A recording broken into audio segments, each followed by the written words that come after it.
I had a therapist tell me once, it was ironic how much love I gave out, because I didn't give much to myself. She laughed, like self-love was a sick joke. I chuckled, then cried at home. I had someone tell me once I could not love anyone else until I learned to love myself. This time I got to laugh. This time the sick joke was mine. It was me. Might as well wait forever. I remember hating myself at the age of 7. Journals filled to the brim with criticisms by 8. I had enough pages to stitch them into wings, to fly close enough to the sun to see my tears turn to steam, felt the wax burn on my shoulders and mold into thick skin. I was 9 when I wanted to die. 13 when I found a solution, figured if I could cut my legs enough, gravity would let me go. When it didn't, I tied a pillowcase around my neck, twisting like the rope swings I knew so well from childhood. Heard my heartbeat pound in my ears like a warning drum, then fade. I'd almost convinced myself I'd done it. When I started writing, I smeared my blood on every page to remind myself that everything beautiful has a consequence. I'd hoped to stall the clouding long enough to give myself to the craft and let myself go. I have died so many times. So when I told you that loving you almost makes life worth it, I was not joking. When I tell you that loving you almost makes me forget how much I hate myself, it is not poetry. Loving you is taking all the love I could never give myself and putting it to good use. It is reminding myself that if someone can love a dying thing this way, can hold the Lazarus of my body and give thanks for the way it holds back, if someone can kiss the scars, administer the pills, absorb the bad days, and wake up smiling next to me, then I can try to breathe again. Because self-love does not always come first, or second, or even ever. But your love be the guardrail on the ledge, be the drawers that hide all of the sharp things, be the body that carries my collapsed frame into bed, be the flowers you bought. Because even though they are dying too, they still dance. Love will not heal me, will not wipe my slate of a body clean. I will always be a woman of wounds, of rope-marked neck and melted skin. Love will not heal me, but it will hold my hand if I ever heal myself, and maybe teach me a joke that I can stay alive long enough to laugh at. I love you enough to want to love myself too.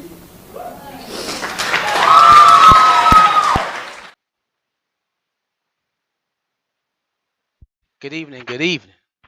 She said, love will not heal me, but it will hold my hand until I choose to love myself. Wow. How y'all doing this evening? Welcome to another experience of the African Speaks, where we are dealing with the rise of the African within our Pan-African social media Pan-African movement, where we seek to bring Black people together under one umbrella for this Pan-African experience. Yes, this one family unit. We've been talking the last few weeks about the divine feminine as well as the divine masculine. And in that space of talking about the two topics, the divine feminine and divine masculine, I've been having conversations with individuals in regards to the subject. And a lot of people, not only the people that I spoke to, but also some individuals who were on our panel,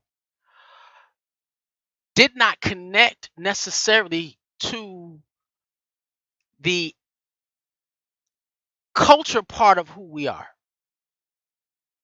A lot of people are journeying toward the divine feminine without even entering into the experience of understanding your culture, your heritage, and how that relates to your identity. And then some individuals that I spoke to wanted in an experience saying, hey, I may not be ready to dive in this deep. Where I'm at right now is not prepared to dive in this deep, because these are some deep waters. So how can I take a step? Is there such thing as a starter kit for healing thyself? is there such thing as a starter kit for healing thyself? And so, in the process of me understanding and learning and researching and taking notes, and I kept coming across this phrase, shadow work, shadow work, healing thyself via shadow work. And individuals are using this process to heal outside of culture and spirituality. This is like that neutral zone healing outside of culture and spirituality. It doesn't bring you to the experience of the divine masculine and feminine, but it brings you to the doorway. It doesn't give you the complete feeling of who God called you to be, but it gets you to the mat at the door of taking this journey. And so I started diving into what it means to say shadow work. And in every scenario, in every instant, in every circumstance, we're always dealing with the concept of reprogramming our DNA. Reprogramming our DNA. Topic, we were talking about shadow work. And we've discussed epigenetic trauma, epigenetic traits, characteristics, abilities, things built in your DNA. We've talked about DNA as a library storage database of the being of which you are, as well as the family in which you come from. Everything you need is within your DNA. And DNA is set up in codes, special letters. And I should have had that set up here for you for an image. Now, if you follow us on the Akibaland Inspirational Sunday, you've seen this and you've seen the letters and how they break down DNA into code and how they're able to take that code and input information into your DNA. They took a strands of DNA and they had a ebook, data, information, right? They took the ebook, turned it into something digital, and download it into the DNA structure. They can take this, turn it into digital code, and download it into your DNA. That's how programmable your DNA is. And then they can sit down and say, okay, we want that data back, and go back into that strand of DNA, take it out, and print it on the computer. So everything we talking about, everything that we're dealing with is about reprogramming your mind, reprogramming your DNA structure, your experience. And then in this study, it talked about the fact that your environment programs who you are. It changes your DNA. You can be one person in one scenario and go in, and there are certain DNA traits that will manifest according to that environment. But then you take that individual, same individual, you, out of whatever environment you are, put you in another environment, and your DNA code will change if that environment is strong enough to influence you. You allow it in. DNA is programmable. And so now, with all this information we have in this world, and we know that the sickest people on the planet are the melanated group, because we're the only group that's not necessarily fighting for self-determination. You know you have reached your fullest state of being when it means something to provide yourself food, clothes, and shelter. Not the fact that you can get food from Kroger's, you get your clothes from the mall, and you get your shelter from the housing management, whatever leasing agent you're going to. No, the fact that we own our own institutions that provide us, our own people, with food, clothes, and shelter. That's when you know that you're manifesting yourself at the fullest extent of your being, self-determination. Because everybody deserves, every Every you of man deserves to make decisions according to their life as they see themselves in the Creator. And so, shadow work helps you move towards the experience of the Creator possibly breaking through the traumas that you may have. And so that's what this is. It is definitely dealing with that, because again, some people, you know what? I'm just trying to increase my spirit. I'm just trying to feel good about who I am and what I got to do. And so sometimes that culture doesn't come into play. Tradition doesn't come into play. Spirituality doesn't necessarily come into play. I need to feel good about being me, and then let me see where that takes me. And so there are individuals who say, I'm on this spiritual journey. I'm not professing any name. I'm not professing any structure or organization.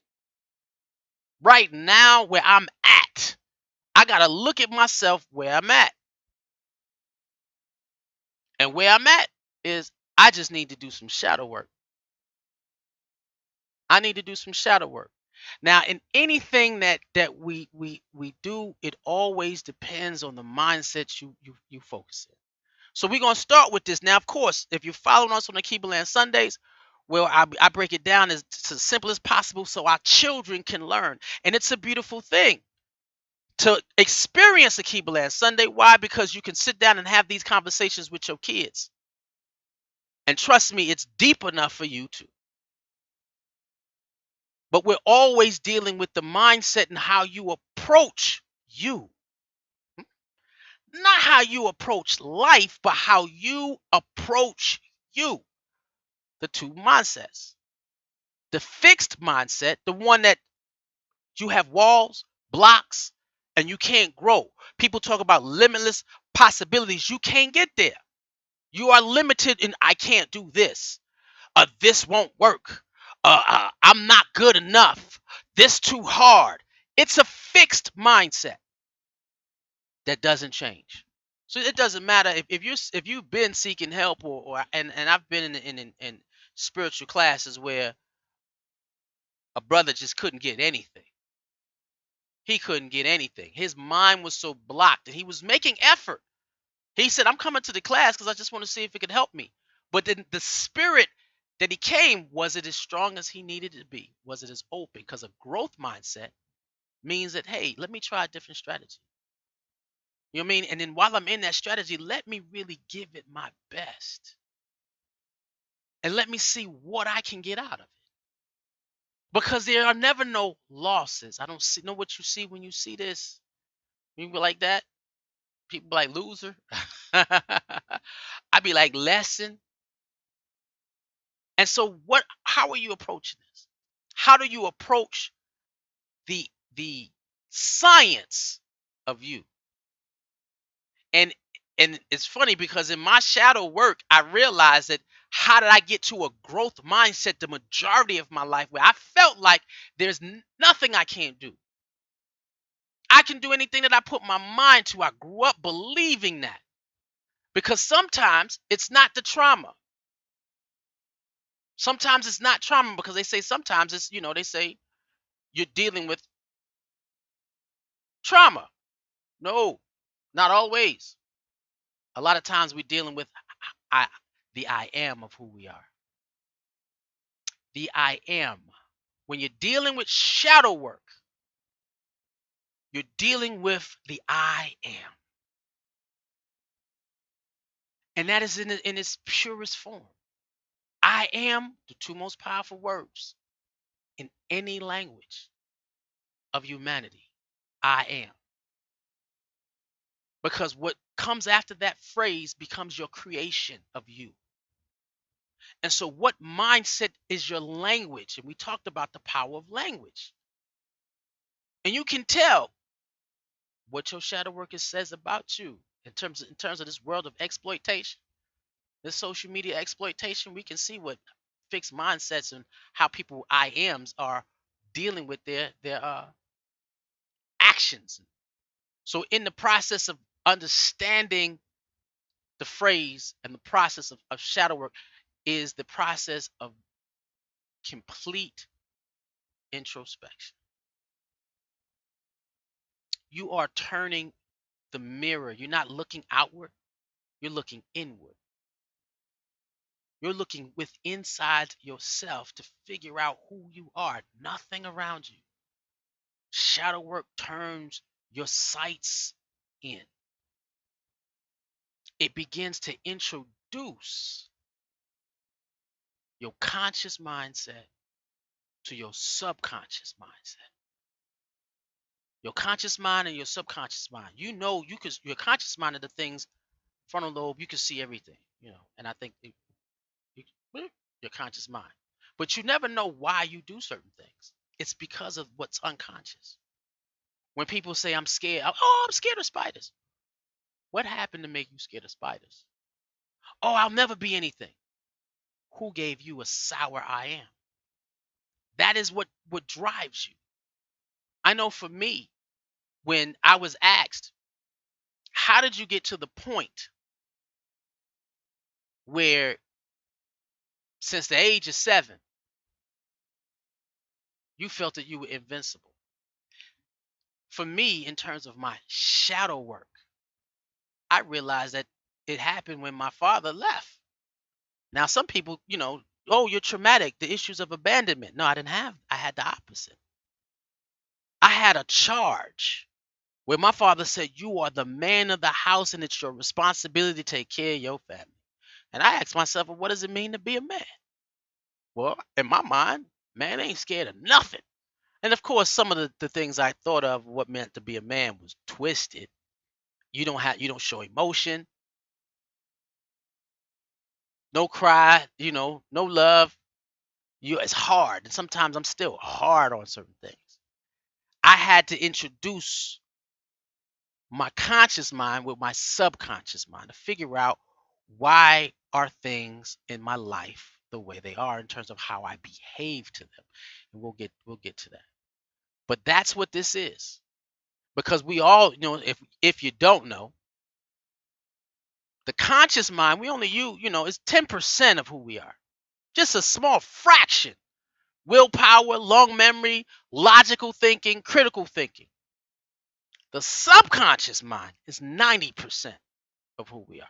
So if you do something and you ask yourself, why did you do it? And if you can't answer that, that means you have not yet introduced yourself to yourself.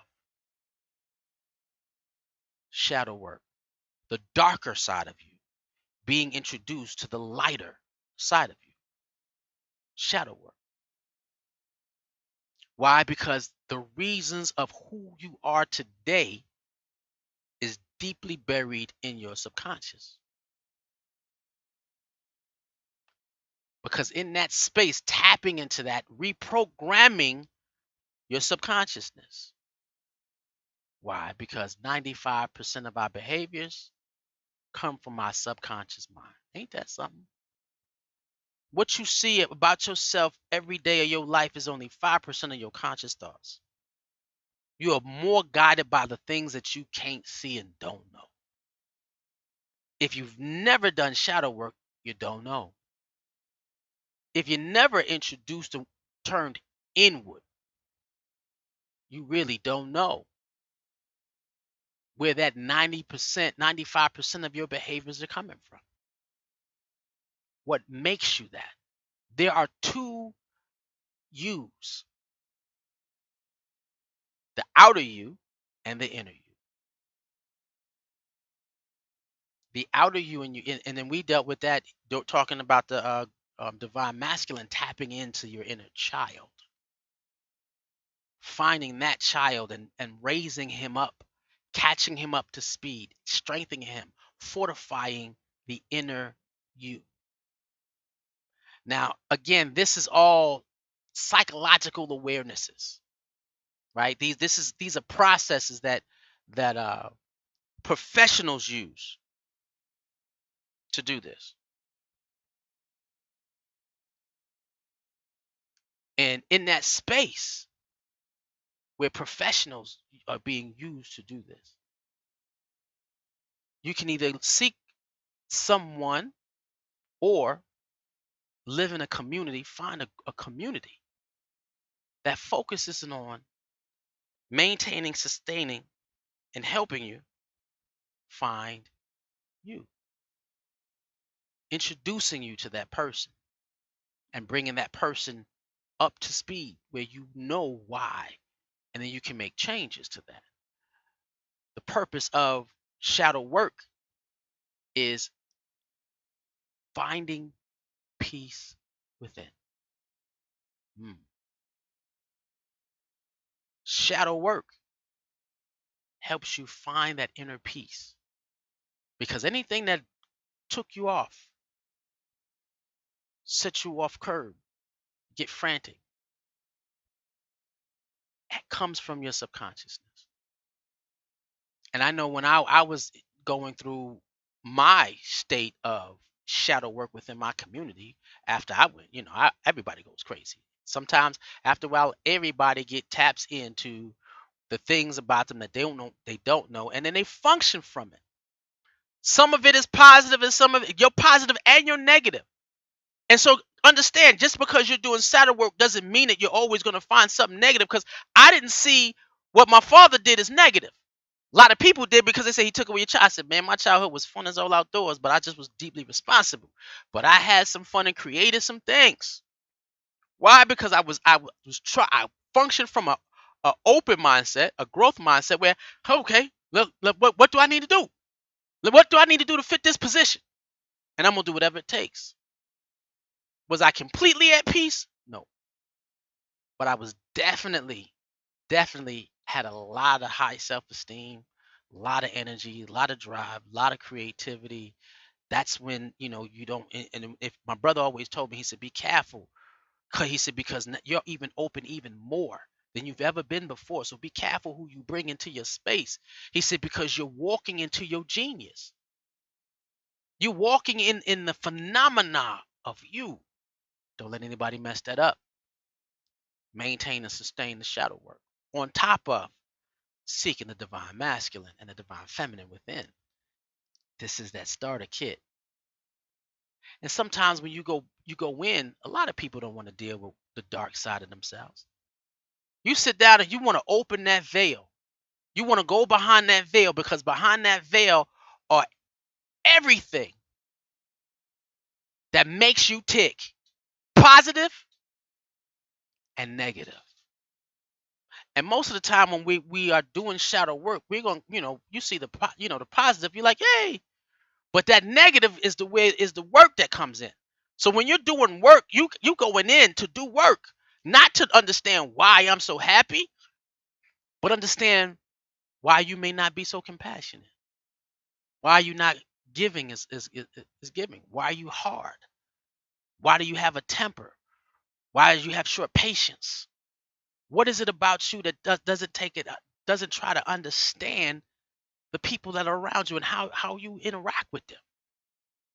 When you do this shadow work and you're going behind that veil, you got to dig inside. Why do you feel lonely? Why do you feel depressed? And a lot of people don't like going to the veil. I know when real talk, I can, man, I got my down moments, but I know exactly why I get down in terms of sad, depression, anxiety behind that veil, low self-esteem behind that veil, anger, mean, ornery behind that veil. Everything about it. You can't access your truest potential. You don't know, you haven't had any visions of your creativity, or what you're called to do in terms of your purpose. Why? Because the things behind that veil keeps you from experiencing it behind that veil. Shadow work gets you behind that veil. Roll your sleeves up and get to work behind that veil. And it's not easy. It's not easy. But it's necessary if you're going to find that inner peace. How does it work? It heals you from your negative beliefs Shadow work heals you from your negative emotions. Shadow work heals you from actions that are not good in regards to interacting with other people. Shadow work allows you to become the best version of self. Mm.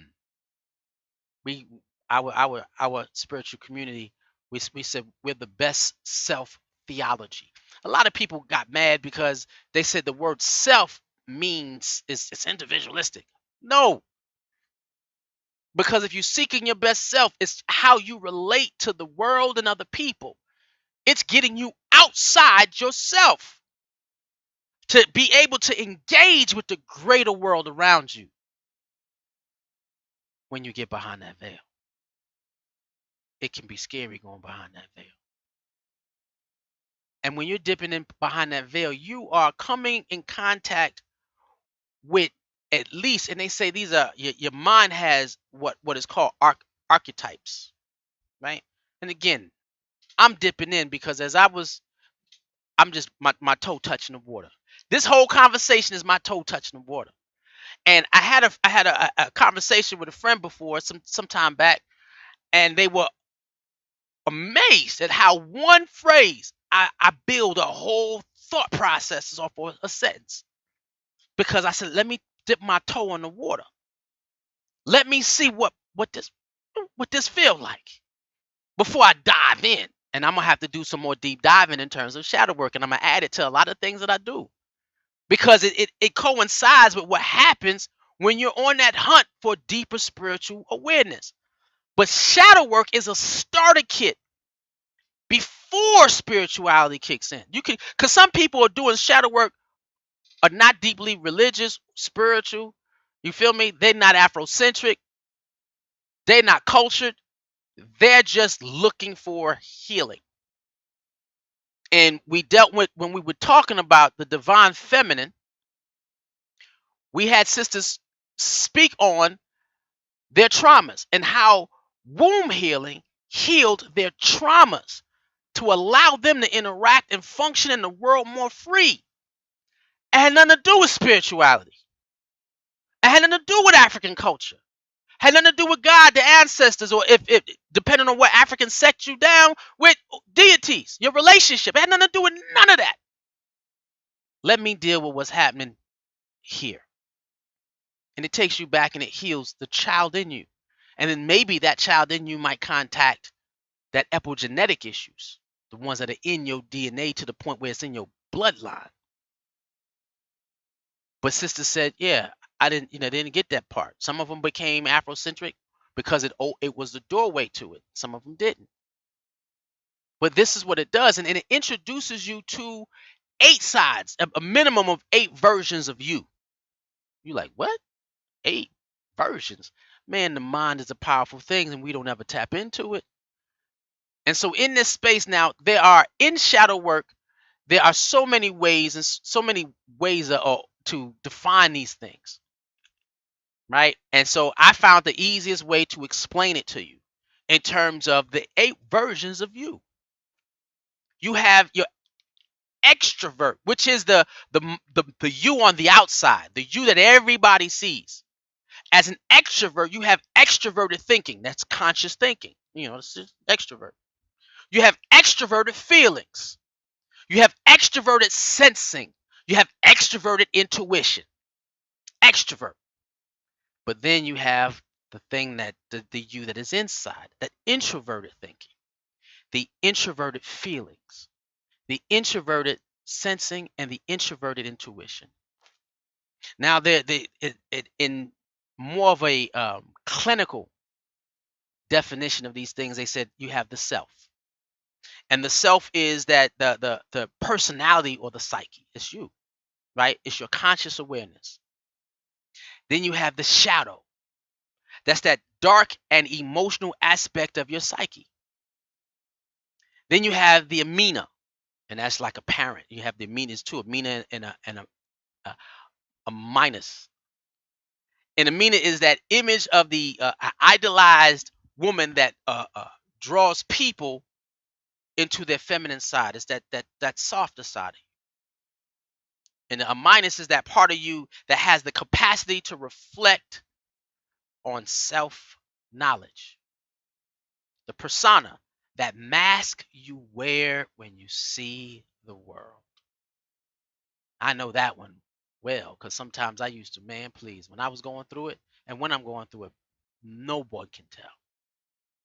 When I'm feeling absolutely powerful and I'm standing next to somebody who's actually weak, and I'm looking in my head like, I understand, because I do, but I'm not having that experience.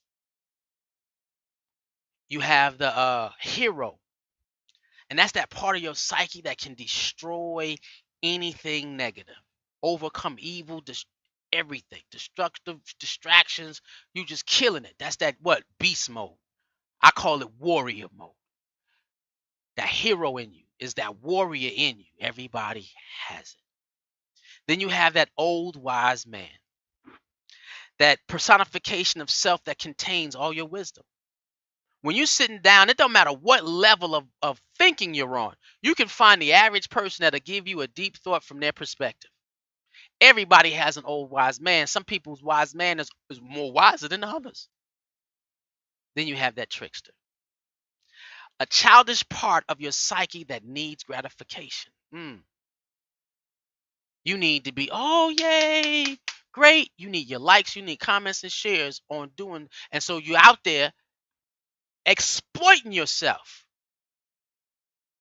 not giving off who you really are, but you're exploiting yourself simply because you need somebody to approve you. Ain't that something? That's the trickster, because you ain't tricking nobody but yourself. And so all these psyches, or these parts of your psyche, gives you a greater opportunity to analyze the you. So there is no good or bad. There is only you. There's no plus or minuses. It's only you understanding you. You can answer. And when I was 17, 18, and I had a son, and I was 18, 19. I'm going away to college. I said I got to get up and get out of here, because my son is going to ask me the question that I have to answer. My child, why? That one question that a kid will always answer till you get to a point where you don't have no answer, and you just like, because I said so. Why is the sky blue? There's a reason. Why do ants hibernate in the winter? Why? And you going down a list of no's. I said not no as in no, but KNO W. A list of information and wisdom to explain an answer of why. I want to do the W. Why? I wanted to be able to answer why. And so in order for me to answer why, I had to dig into me. And so again, digging into you, or asking why, or asking yourself why.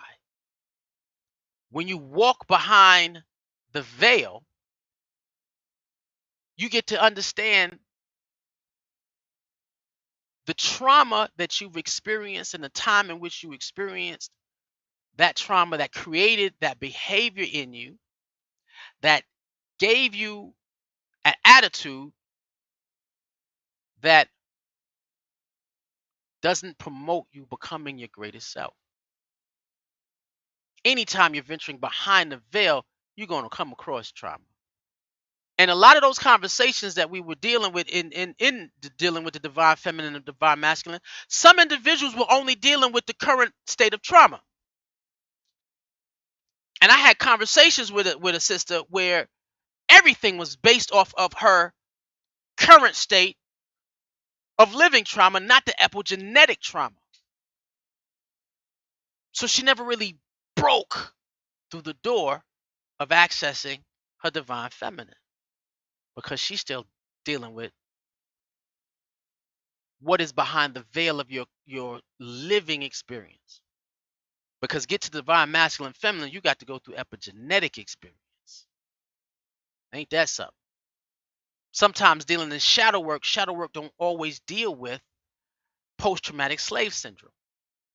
It doesn't always deal with the PTSD that we have.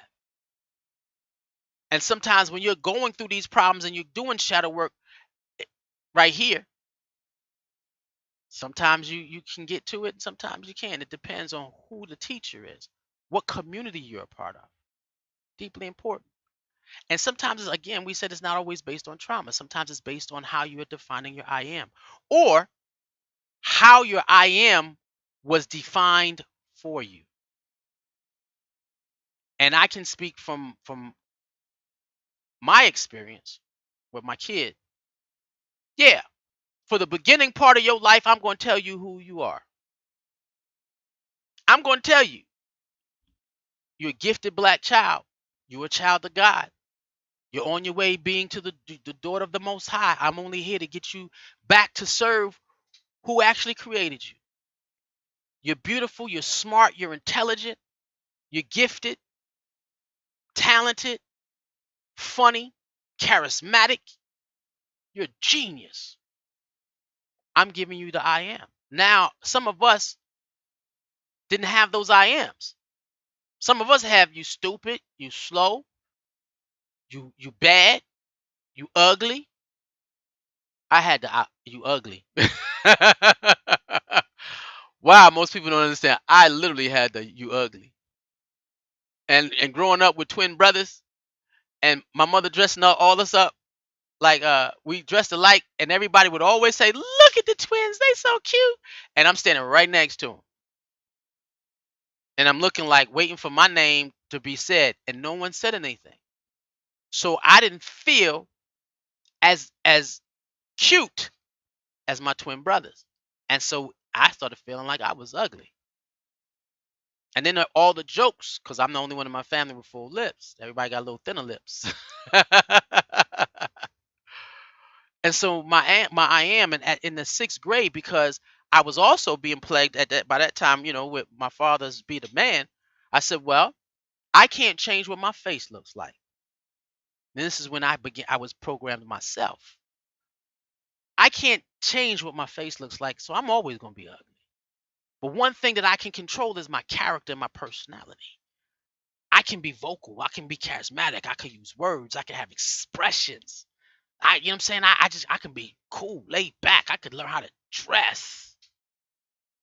I can be extremely smart. I said to myself, I might be ugly, but I will never be a dummy. And they can never say that. I'm gonna make sure I'm good at everything because I'm ugly. I can't get rid of this. Right. I don't feel that way no more. However, so it wasn't necessarily trauma. It was somebody who programmed your I am.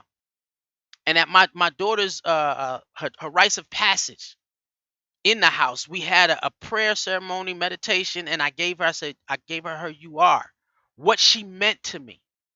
Her name, Ayana Mantala Tahimba Tulanagwe, beautiful one who serves God, stands as a nation because God is with us. I felt I knew who you are. And her mother went down the list. I went down the list of you are. And then at that moment, we lit a candle that she held and said, now it's your time to tell us your I am. And to hear your child speak the positive affirmations or beliefs of who they are. That's the part of knowing thyself. It's the beginning. Shadow work is getting to know the inner you. And that's big right there. Because that is the beginning of all wisdom, knowing thyself. When you can introduce the inner you, the you that lives in the light, to the outer you. When you can do that, there are experiences of who you are definitely, wholeheartedly, and without a doubt begins to change. It begins to shift. You slowly find peace. I give testimony to the Pan African Orthodox Christian Church, the Shrines of the Black Madonna, that if it wasn't for them introducing me to who I am, I wouldn't be the African. Me personally, and we had in our program, we had small group devotionals, and in the small group devotional, they said visualize the person that hurt you most. Visualize what was the person and what did they do to you to keep you from being your most powerful self. Visualize the individual that harmed you, that kept you from God, that keeps you from God. Put them in the room right now and say what you got to say.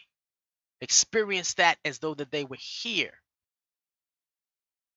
Now we know that we live in a connected universe. When I said these things, oh, I know she felt them. I shook the planet because I almost tore down the room. At that time, my son had been kidnapped from my house.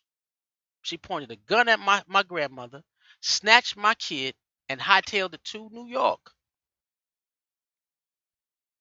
And then had me locked up on false charges. Man, I'm glad I was saving my money. I wouldn't be here. I'd be up there 25 to life for what they said I did. And she was on the run and they couldn't find her. It took me years before I found her and got custody of my son. And so, but no one knew that pain until she said, go in and find out why you hurt and who hurt you and address that person. You ain't got to that person doesn't have to physically be there, because if that's the case, you'll never find healing. Bring that energy into the room and become that person. And man, I tore that room apart. They said, you so happy. That was the persona.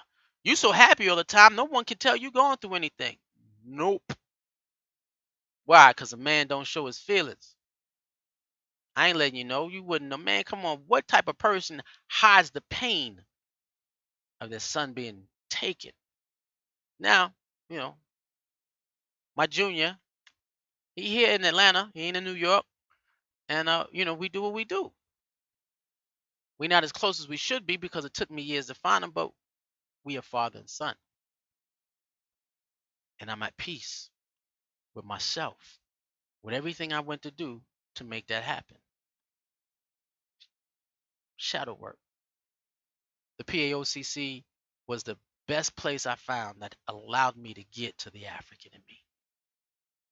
Give it up. It's our 70th year anniversary.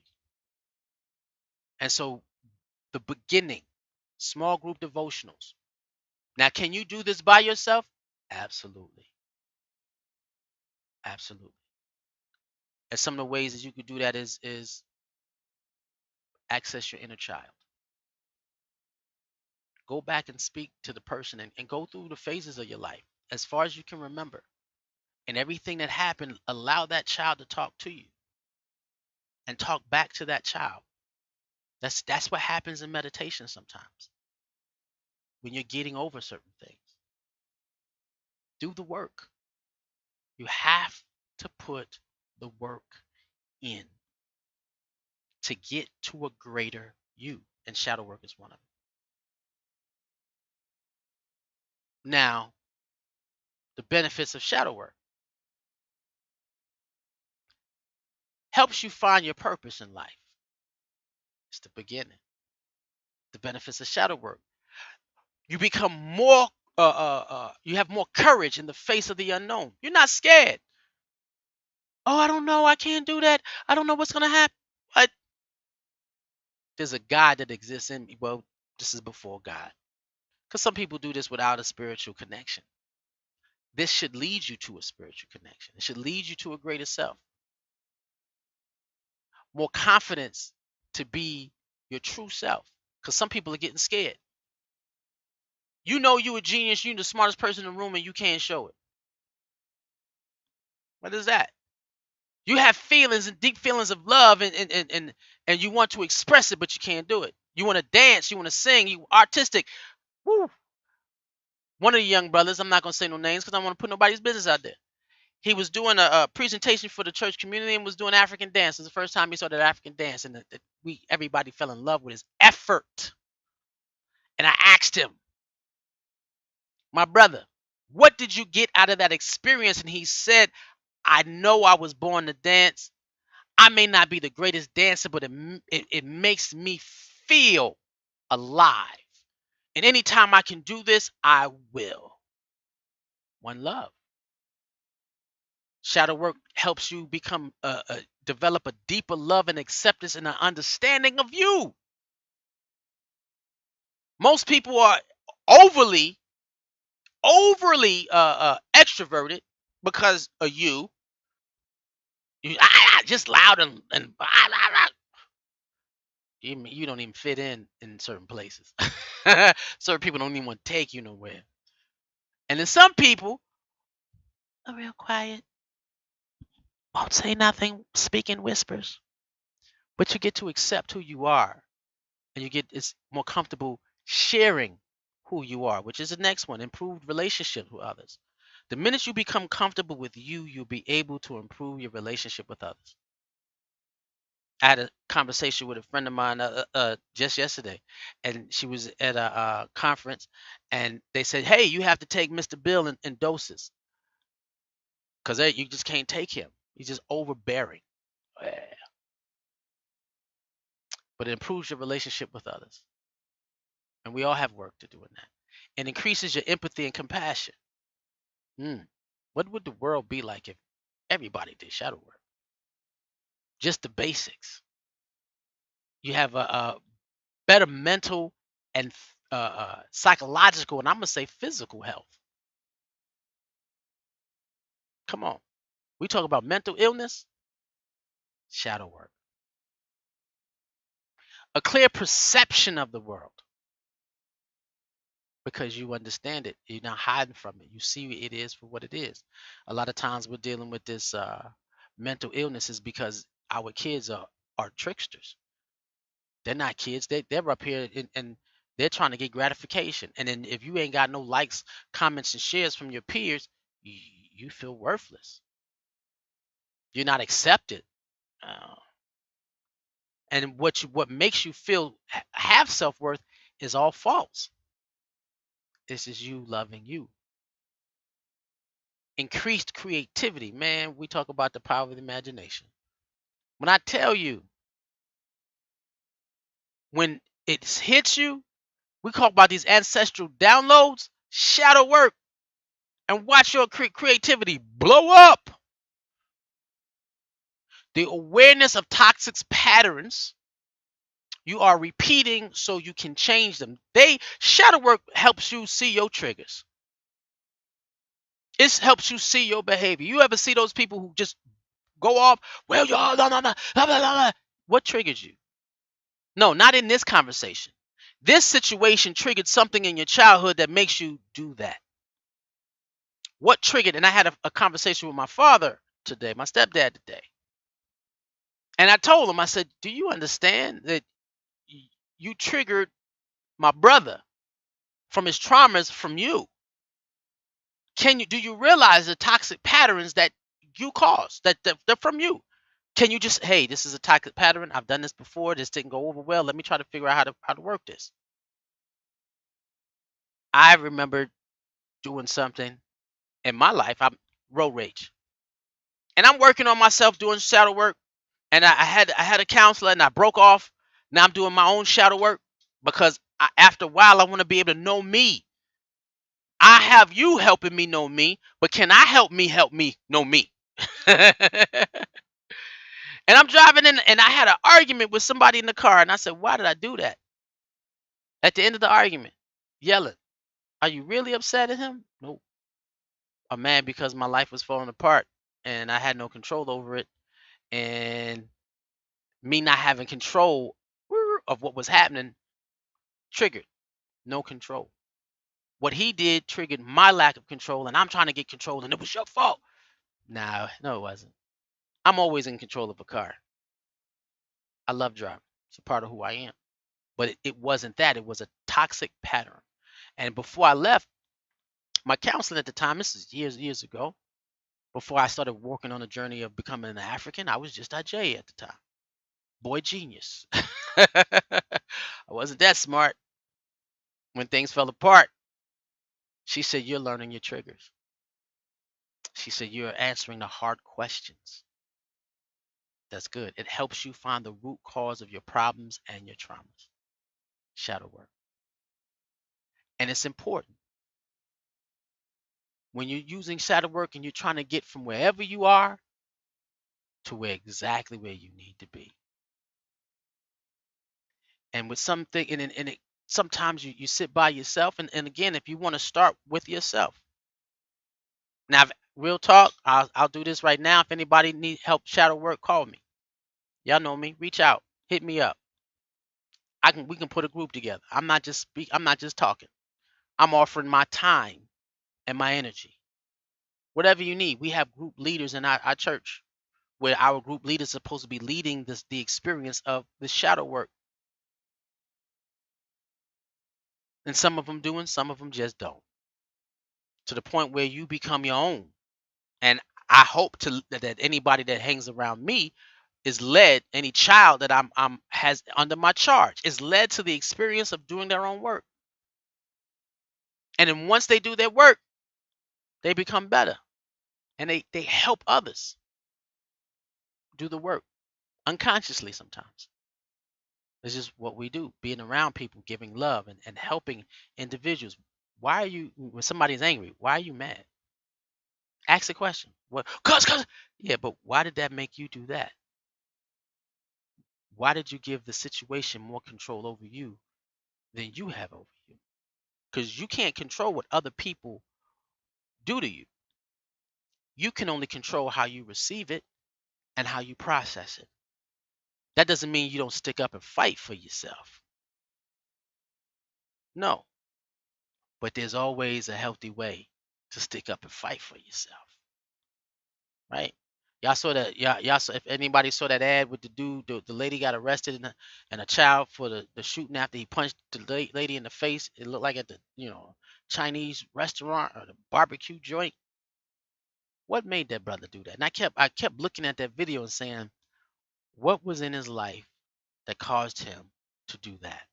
And that whole time that everybody's looking at this, I'm thinking shadow work. It just kept popping in my head. Look up shadow work. Why would he do that? And then why would she continue going back with him when he did that? Why? What's happening in this dialogue? Shadow work. Some of the things that you can start if you want to start by yourself. Oh, I didn't put my face in this one. If you want to start by yourself, just begin to ask yourself the questions. And in those questions that you see there, you ask yourself, how do you relate to other people? What is something that other people do that annoys you? How does that reflect a part of yourself? How is how's that you? You did this. Well, okay, how is that? How do other people see you? What do you think they think about you? Hmm, that's one. Start answering the hard questions in that space. Right? What is embarrassing? What is the embarrassing memory you have? Why was it embarrassing?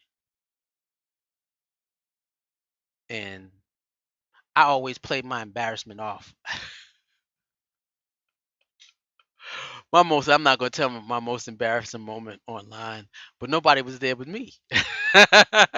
My second embarrassing moment was racing against my mom, and I was running on top of a no, and we were running home, and I jumped on the bench over there by OV. We had benches around the buildings, and I'm running on the bench, and I fell, and boom on my face, and I started pushing up. My mother laughed. She said, "You know what? That was a good way to play it off." And yeah, embarrassing moments. And so you keep moving. Well, why was it embarrassing to you? Stuff happens. What is something that sparks your short fuse? right? What triggers you? Why does this bother you so quickly and so much? Ask yourself the questions. Brothers, why do you cheat? Why do you lie? Why can't you be trusted? Ask the questions. Why don't you have integrity? Sisters, why you exploit yourself? Why do you find comfort in calling yourself a, a, a female dog and proud of it? Why are you selling your bodies? Ask yourself the tough questions. Because I got to eat? Is there other ways to get your food? Or I need acceptance? Why do you post the things on the internet strictly for shock value just to see people argue or go at it? What is it about negative energy that it entices you?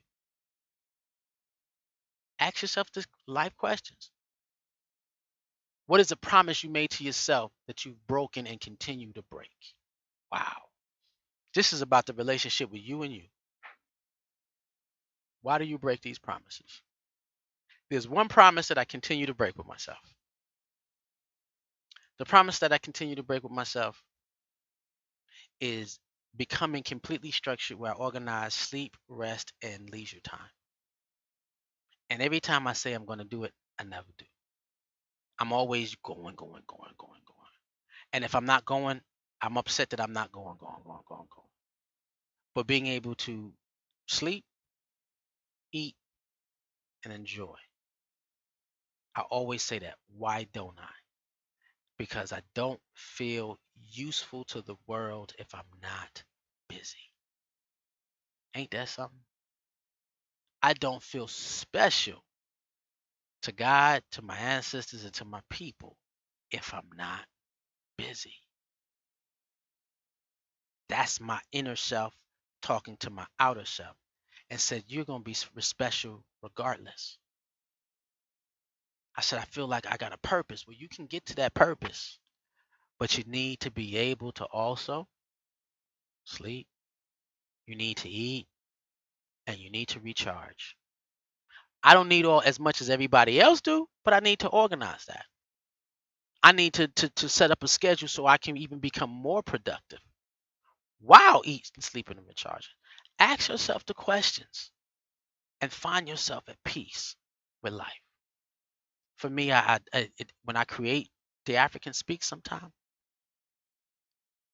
it's in an instant.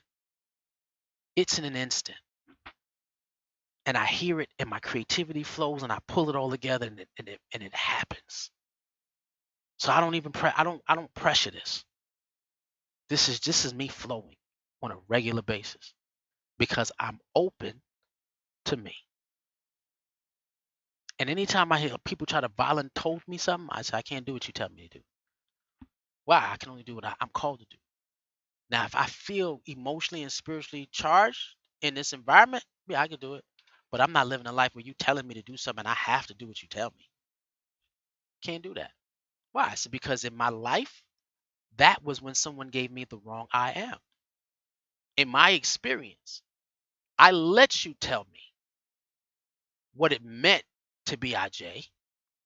And I watched me live in an experience where I wasn't manifesting into what I knew I could be in my own community. And I said, if I'm going to be here, I'm going to break loose. My Cardinal SWAT, I told him, I said, yo, man, it's about time for me to leave. Why? I said, because I can't be who I'm called to be here. There's no opportunities for me to grow. He said, did you get a clear vision of who God called you to be? Absolutely. I knew who I was. He said, so if you're sure it's God, why are you upset that someone else won't let you do what God calls you to do? What power are you giving them? I said, ooh. He said, just do what God calls you to do. And the African let loose. Because I already knew I was already calling myself Ajay the African.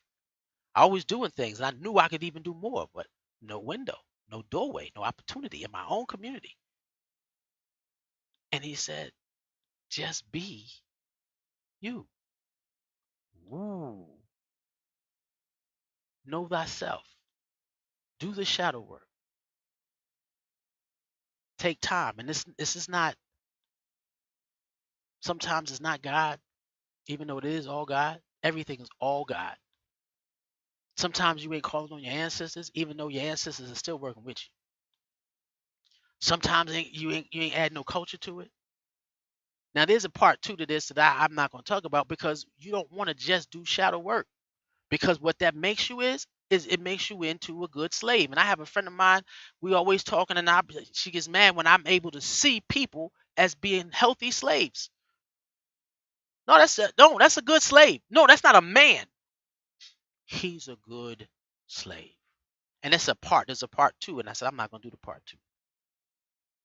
But it's knowing thyself and being able to look at the world and know what the world is for you. And if you haven't connected it to God's mission for us as a people, you got more work to do. But this right here is a beginning to opening yourself up to divine masculine, divine feminine. Sit down. Have that quiet talk with yourself.